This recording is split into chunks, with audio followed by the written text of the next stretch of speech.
শোনো গো বন্ধুরা, আমাদের রোচুদি আবার কি বলছে বলছে ঝড়ের গতিতে উন্নতি করছে নতুন সরকার। মানে তোমরা কি শুনেছ আমাদের রোচুদি কি বলছে?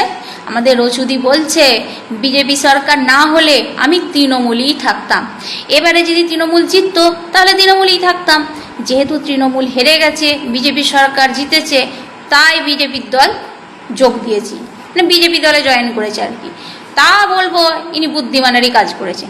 মানে এনাদের খানিকটা স্বভাব হচ্ছে, একটা কথা আছে না, যখন যেমন তখন তেমন, ঠিক সেই রকম। তা ভালোই করেছেন। তবে এই যে সত্যি কথাটা স্বীকার করতেও আমার মনে হয় কুইন্টাল কুইন্টাল বুদ্ধি লাগে, যেটা ওনার আছে। মানে কুইন্টাল কুইন্টাল বুদ্ধির পরিচয় দিয়েছেন এই সত্যি কথাটা বলে। আর এই সত্যি কথাটা বলতে গেলেও মনে হয় আর বানাতে থাকতে হবে, আমার যেটা মনে হয়। তবে উনি আবার আর একটা কথা বলেছেন যে আমি আগে একটা ছোট্ট ফ্ল্যাট নিয়ে থাকতাম, আমার খুব ইচ্ছা ছিল আর বানাতে একটি ফ্ল্যাট হবে। বুঝতে পারছো উনি কেন ওই পিসুমনির দলে যোগ দিয়েছিলেন? ওই জন্যই তো আর বানাতে আছেন। এবার আরও আর বানা ছেড়ে আরও মনে হয় উঁচু কিছু কোথাও যে থাকবে। হ্যাঁ, তবে একটা কথা বলবো, ঠিকই করেছে। কারণ আমাদের পিসুমনি হচ্ছে পিসুমনির দলের নেতা মন্ত্রীদের সব অভিনয় যারা করে, অভিনেতা অভিনেত্রী, তাদেরকে ছাড়া আমাদের পিসুমনি নেতা মন্ত্রী চোখে দেখতে পাইনি। মানে ওনার দলে তো সাধারণ মহিলা পুরুষও ছিল, তাদেরকে কিন্তু ওনার চোখে ঠিক লাগেনি। ওনার কাদেরকে বেশি ভালো লেগেছে?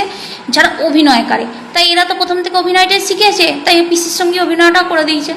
এবার বুঝুন, বুদ্ধি তো আছে, এটা মানতে হবে। আর অভিনয়ও জানে, না হলে কি আর দিল্লিতে গিয়ে ওই আমাদের মাননীয় প্রধানমন্ত্রীর সঙ্গে চাপাটি করতে পারে? হ্যাঁ, অভিনয়টা ভালো করে শিখেছে, আর তার সাথে বুদ্ধিটাও আছে, যেটা কাজে লাগিয়েছে। কি সুন্দর দিল্লিতে যে আছে দেখো। আর এটা তো মানতেই হবে, না হলে কি আর এনসিপিআই সাংসদ?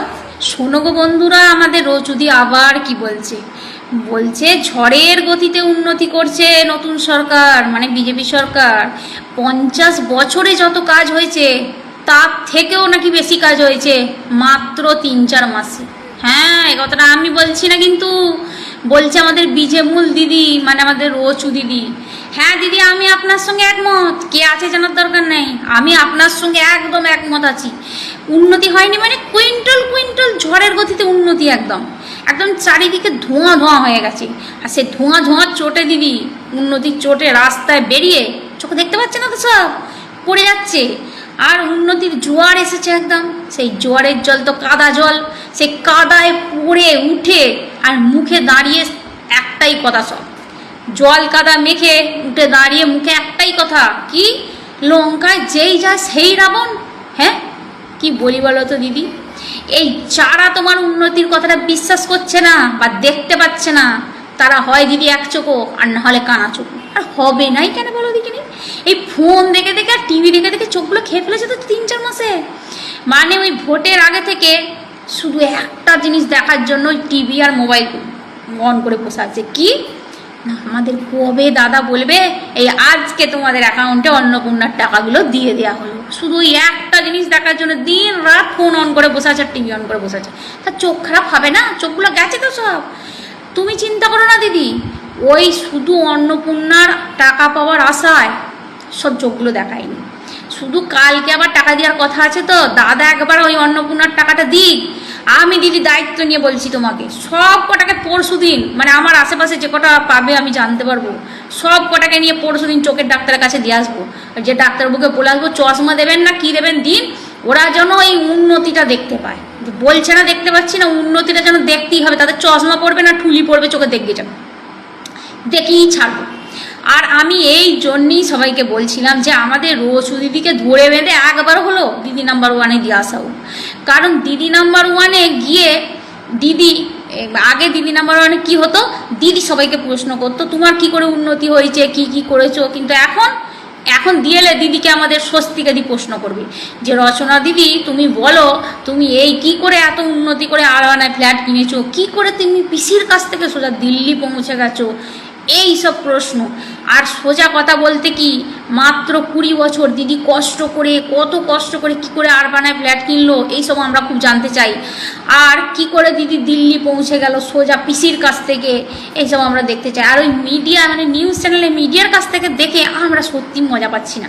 ওই দিদি নাম্বার 1 থেকে দেখে মানে ওই রচুদির কথা শুনে যে মজা আছে রে ভাই, কারণ আমাদের তো সব অভ্যাস আছে দিদি নাম্বার 1 দেখা, আমাদের রচুদিকে চোখে দেখা, সে অভ্যাস তো আমাদের যাচ্ছে না।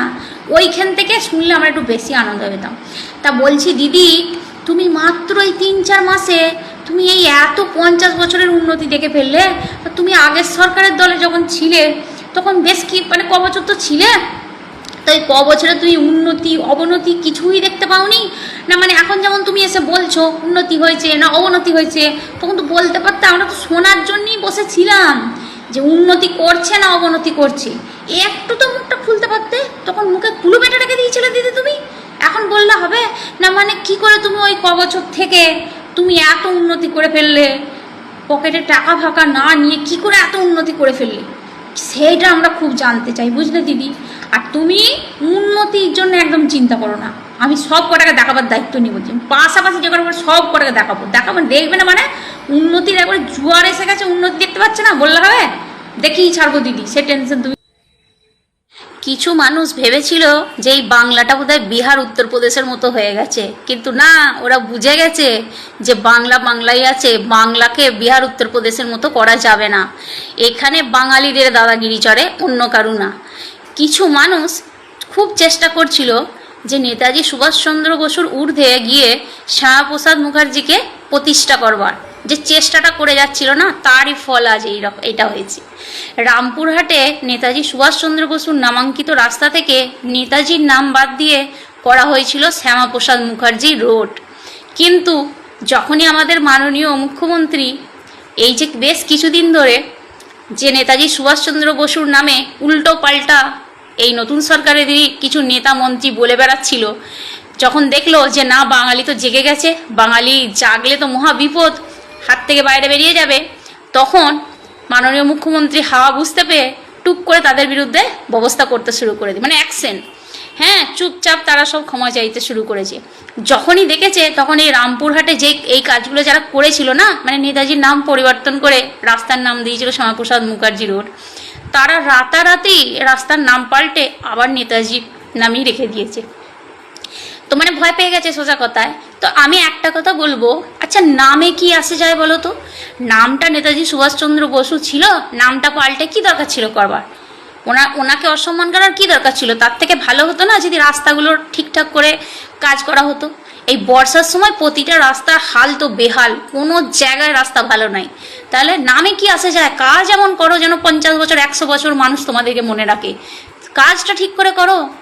হ্যাঁ, এটা অবশ্যই একটু খেয়াল করো। আর কিছু মানুষ ভাবছিল যে বেশ কিছুদিন ধরে নেতাজি সুভাষচন্দ্র বসুকে নিয়ে, আরও বড় বড় বিপ্লবী নেতাদের নিয়ে যা খুশি যা মনে আসছে নিজেদেরকে একদম বড় মানুষ ভাবছিল, মহান ব্যক্তি, সব জানতা।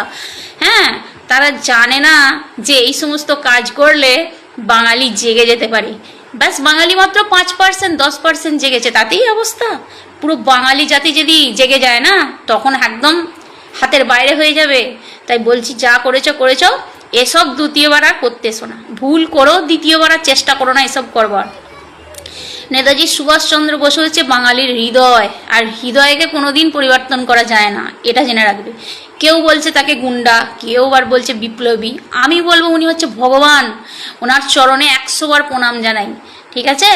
আর এই স্বাধীনতা দিবসের ঠিক আগেই বেশ কিছুদিন ধরে যে কাজটা করা হচ্ছিল আমাদের নেতাজি সুভাষচন্দ্র বসুকে, যে অসম্মানজনক নিয়ে কাজগুলো করা হচ্ছিল, এই স্বাধীনতা দিবসের ঠিক আগে মাননীয় মুখ্যমন্ত্রী তাদের বিরুদ্ধে প্রতিবাদ করে, তাদের বিরুদ্ধে অ্যাকশন নিয়ে, যে নেতাজি সুভাষচন্দ্র বসুকে নিয়ে যে অসম্মানটা হয়েছিল সেই সম্মানটাকে আবার ফিরিয়ে এনে দিয়েছে। তার জন্য আমি বলবো যে মাননীয় মুখ্যমন্ত্রীকে অনেক অনেক আমরা কৃতজ্ঞতার প্রতি, ঠিক আছে? আর একটা কথাই বলবো, যখনই খারাপ কিছু দেখবে তোমরা সবাই, কে কোন দল আছে, কি দল আছে, রাজনীতিতে কি হচ্ছে, আমাদের ওসব কোনো মাথা ব্যথা নেই, আর আমাদের জানারও কোনো প্রয়োজন নেই। কিন্তু যখনই দেখবে বাংলাকে নিয়ে খারাপ কিছু হচ্ছে, বিপ্লবী নেতাদের নিয়ে কোনো খারাপ কেউ কিছু বলছে, তখনই অবশ্যই তুমি যদি বাঙালি হও, অবশ্যই প্রতিবাদ করো। আমরা সবাইকে একজোট হয়ে প্রতিবাদ করতে হবে, কারণ মনে রাখবে আমাদেরই পূর্বপুরুষরা একদিন এই বাংলা থেকে ইংরেজ দিকে তাড়িয়েছিল, ঠিক আছে? এই বাংলা দ্বিতীয়বার আর ওই নোংরা লোকেদের হাতে দেওয়া যাবে না, এটা তোমরা ভেবে নাও। আর অবশ্যই একটা কথাই বলবো, কাল আবার স্বাধীনতা দিবস এসে গেল। এই সমস্ত বিপ্লবী নেতাদের জন্যই আমরা কিন্তু এই স্বাধীনতার স্বাদ নিতে পেরেছিলাম। তাই এই স্বাধীনতা দিবসের দিনে সবাই আমরা সেই সমস্ত বিপ্লবী নেতাদের আর একবার স্মরণ করব। আর তোমরা ভালো করে স্বাধীনতা দিবসটা কাটাও। আর সবাই যদি হয়, যে যার মানে সাধ্য যদি কুলোয়, তো নিজেদের বাড়িতে পতাকা তোলো। আর কি বলবো, সবাই ভালো থেকো।